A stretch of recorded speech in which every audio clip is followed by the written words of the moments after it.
বনি ইসরাইলের সব মানুষ জানাজায় শরীক হয়ে গেল। সব মানুষ জানাজায় শরীক।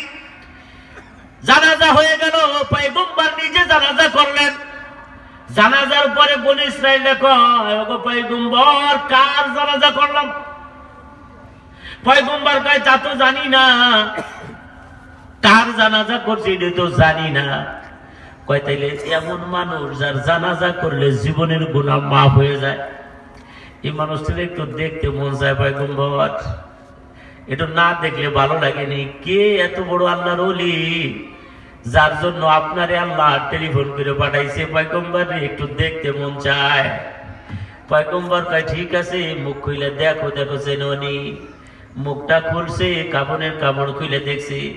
যেই দেখে সেই নাক সিটকি দেয়া সরে যায়, সি সি বলে সরে যায়, হিংসা করে সরে যায়।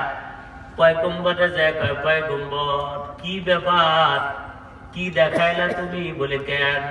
কয়, যে এলান দিলা এর জানাজা আসলে জীবনের গুনাহ মাফ, বক্তব্যটা কি তোমার নিজের না মালিকের? পয়গম্বর কয়, না রে, আমি তো নিজে বলি নাই, মালিক বলাইছে। মালিক আল্লাহ বলাইছে গুনাহ মাফ হয়ে যাবে। কয়, পয়গম্বর তাইলে আল্লাহরে জিগাও, কেন বললো আল্লাহ?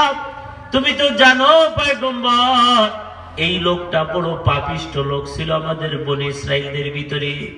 লোকটা জেনা করত, নেশা করত, মদ্যপান করত, গুনাহের কাজ করত খুব বেশি।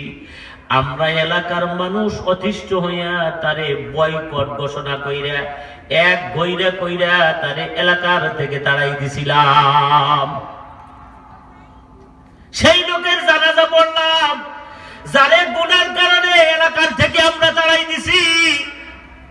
আর সেই লোকের জানাজায় জীবনের গুনাহ মাফ। বুঝলাম না ব্যাপারটা।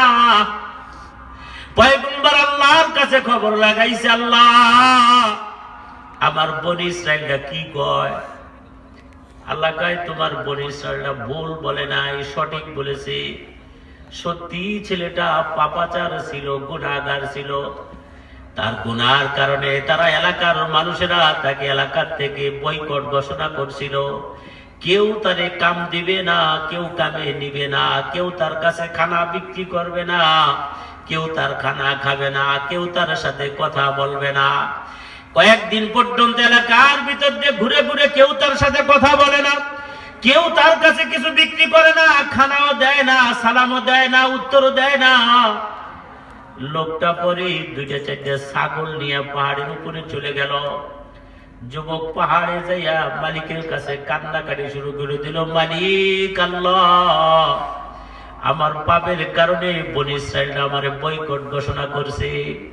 ও মালিক, খানা পিনা বন্ধ করে দিছে, আমার সাথে কেউ কথাও বলে না। চলে আসছি পাহাড়ের উপরে, এখান থেকে চলে যাব পরপারে, আর ফিরে যাব না। তবে যাওয়ার আগে তুমি আমারে মাফ করে দাও। আল্লাহ, তুমি আমারে মাফ করে দাও, ক্ষমা করে দাও। এ মুসা, তুমি তো জানো বান্দা যত গুনাহ করতে পারে, পৃথিবীর সব মানুষ যত গুনাহ করতে পারে, ওই গুনাহগুলো এই পরিমাণ হবে না যেই পরিমাণ আমার রহমত আর দয়া। তাই তো আমি ঘোষণা দিয়েছি, লা তাকনাতু মির রাহমাতিল্লাহ, ইন্নাল্লাহা ইয়াগফিরুয যুনুবা জামিআ। এই আমার রহমত থেকে তোমরা নৈরাশ হও না। কি গুনাহ করছো রে পুকুরিয়াবাসী?